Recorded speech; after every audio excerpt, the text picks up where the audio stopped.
लक्ष्मीच्या पावलांनीच्या आजच्या एपिसोडमध्ये आपण पाहत आहोत की राहुल जो आहे तो रोहिणीला फोन करून सांगतो की तुझा फोन येऊन गेल्यानंतर मी लगेच बँकेत गेलो होतो, पण तेवढ्यातच ते जे आहेत अद्वैत आणि कला तिथे ऑलरेडी आलेले होते। इकडे अद्वैत घरामध्ये सगळ्यांना विचारत असतो की कला कुठे आहे, परंतु घरात कोणालाच माहिती नसतं। त्यावरती आजोबा म्हणतात की ती मूर्ती बनवत असेल आणि ती आउट हाऊसमध्ये असेल। त्यावर अद्वैत सांगतो की सगळ्यात अगोदर मी तिथेच चेक केलं आणि ती नाहीये। त्यावरती जे सरोजनी मॅडम आहेत त्या सांगतात की कला जी आहे ती कॉन्फरन्ससाठी गेलेली आहे, तिथे डिझायनर्स हवे होते आणि जे ती खूप मोठं कॉन्ट्रॅक्ट आपल्याला भेटणार आहे आणि जर कोणाचं जर प्रगती होत असेल तर आपण अडवलं नाही पाहिजे।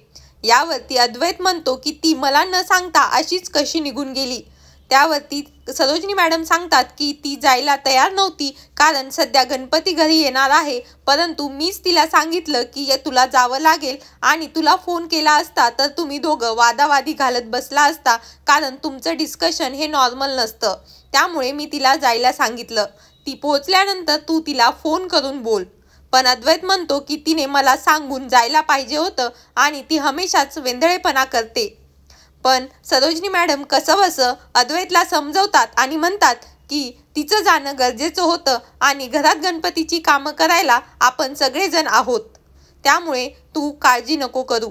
आणि यावरती रोहिणीला चांगलं वाटतं की ती इथे नसेल तर मला हार सहजासहजी लंपास करता येईल आणि तिची प्लॅनिंग चालू होते।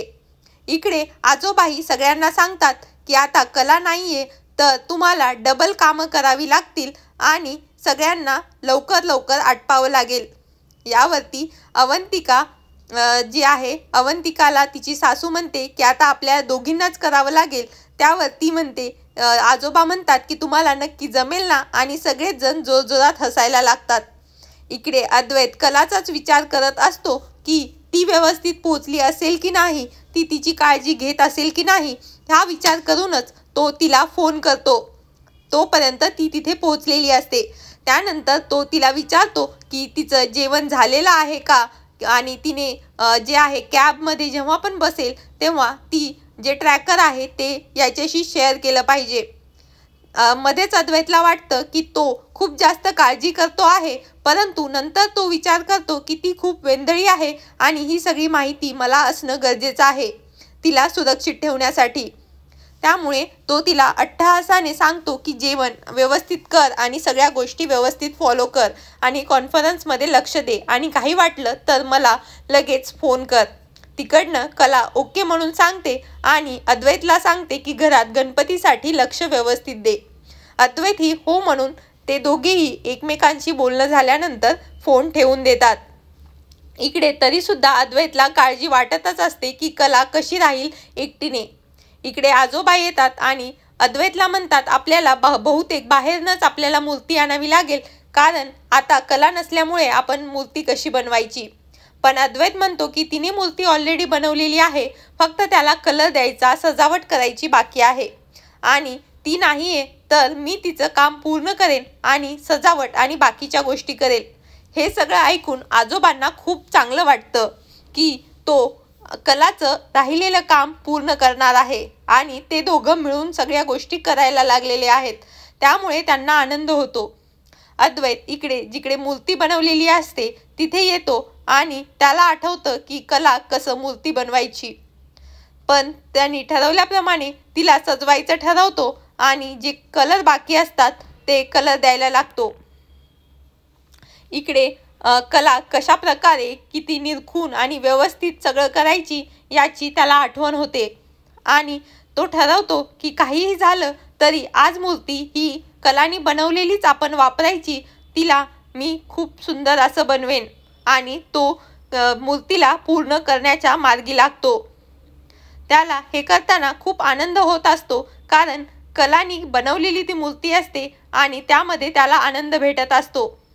तो खूप खुश होऊन बाकीची उरलेली मूर्ती पूर्ण करतो आणि सकाळी ती वापरता येईल अशा प्रकारे तिला तयार करून वाळवायला ठेवतो, त्यामुळे ती वापरता येईल आणि सगळ्यांनाच ती आवडेल। अद्वैतचं हे रूप पाहून सगळेच जण चकित असतात की अद्वैत कलाच्या प्रेमात पडलाय की काय हे त्याला कळत नसलं तरी सगळ्यांना वाटत असतं. इकडे सकाळ होते आणि सगळेच लगबगीने गणपती बाप्पाच्या आगमनाची तयारी करायला लागतात. आरतीचं ताट बनवतात, नैवेद्य बनवतात आणि बाहेर गणपती बाप्पाला भेटण्यासाठी सगळेच जातात. अद्वैतने बनवून ठेवलेली मूर्ती, कलानी आणि अद्वैतनी दोघांनी मिळून बनवलेली आरती गणपतीची मूर्ती बघून आजोबांना खूप चांगलं वाटतं. कारण ती मूर्ती खूपच सुंदर असते आणि अद्वैत जेव्हा उचलायला जातो त्याच वेळेस सोहमही त्याला आधार देतो आणि दोघे मिळून गणपती बाप्पांना उचलून घेऊन जातात. सगळेच मोठ्या बायका घरातल्या गणपती बाप्पाची आरती करतात आणि गणपती बाप्पाला आतमध्ये घेतात. गणपती बाप्पाची प्रतिष्ठापना करण्यासाठी सगळेच जण तयार असतात. सुंदर घडवलेली मूर्ती बघून सगळ्यांचेच डोळे तृप्त होतात. कारण ती खूपच अतिशय लोभक अशी आणि सुंदर दिसणारी मूर्ती दोघांनी मिळून घडवलेली असते. आणि बाप्पांचं आगमन म्हणजे सगळ्यांसाठी एक मेजवानीच असते. बाप्पांच्या स्वागतासाठी सगळ्यांचेच डोळे आतुरलेले असतात. ते दोघेही आणून बाप्पांना त्यांच्या स्थानी ठेवतात आणि बाप्पांच्या समोर सगळेच जण हात जोडतात आणि म्हणतात गणपती बाप्पा मोरया. त्यानंतर अद्वैत जो आहे तो आजोबांना तो हार दाखवतो. जे मोती जे आहेत ते त्यांनी हिरे जे असतात ते त्यांनी लॉकरमधनं घेऊन आलेले असतात अद्वैत आणि कलानी जाऊन. कारण ते सेफ राहावेत म्हणून त्यांनी लॉकरमध्ये ठेवलेले असतात आणि त्यांना गणपती बाप्पासाठी तो हार बनवायचा असतो. त्यामुळे त्यांनी लॉकरमधनं ते हिरे काढून आणलेले असतात ज्यावरती राहुलची पण नजर असते. पण तो हार अर्पण करण्याच्या अगोदर सगळेजण बाप्पाची मनोभावे पूजा करतात.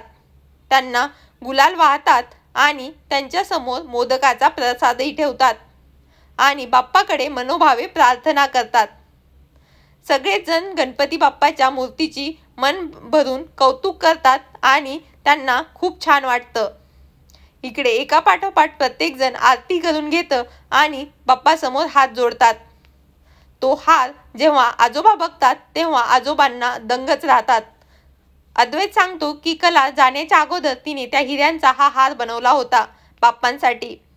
आणि आजोबा म्हणतात कला ही हमेशाच गुणी मुलगी आहे आणि तिने हा हार बनवला आहे म्हणजे उत्तमच आहे. हाराला बघून रोहिणीचे डोळे दिपतात आणि म्हणतात या हारासाठी माझा मुलगा राहुल जेलमध्ये गेला होता तर मी हा हार कोणाच्याही हाती लागू देणार नाही. हे हिरे मी लंपास करेन. तो हार बाप्पांच्या गळ्यात घातल्यानंतर तो खूपच जास्त मनमोहक दिसत असतो आणि बाप्पांवरती तो शोभून दिसत असतो. सगळ्यांनाच खूप छान वाटतं की आपण हा बाप्पांसाठी हार बनवला. रोहिणी पण जेव्हा हात जोडण्यासाठी बाप्पासमोर जाते तेव्हा ती दर्शनापेक्षा जास्त त्या हारावरती लक्ष असतं. तिला काहीही करून तो हार लंपास करायचा असतो आणि तिला राहुलचा बदला घ्यायचा असतो. कारण त्यामुळेच तिचा मुलगा जेलमध्ये गेलेला असतो आणि तिला पूर्ण परिवाराला याची शिक्षा द्यायची असते. तिला कोणालाही स्वस्थ बसू द्यायचं नसतं. आज घरात खूपच सुंदर वातावरण असतं आणि सगळेच आनंदी असतात कारण बाप्पांचं आगमन झालेलं असतं. सगळेच जण मनोभावे बाप्पांची आरती करतात, पूजा करतात आणि बाप्पांची जी आरती आहे अद्वैत सगळ्यांना देतो आणि जो सोहम आहे तोही आरती घेतो. आणि आता यानंतर जी रोहिणी आहे ती काय करेल, तो हार कसा लंपास करेल, राहुल यामध्ये तिची मदत करेल का की ती एकटी करेल, यामध्ये अवंतिका जी आहे ती पण मिळालेली आहे आणि नैना पण आहे, तर कसं हे पुढे जाईल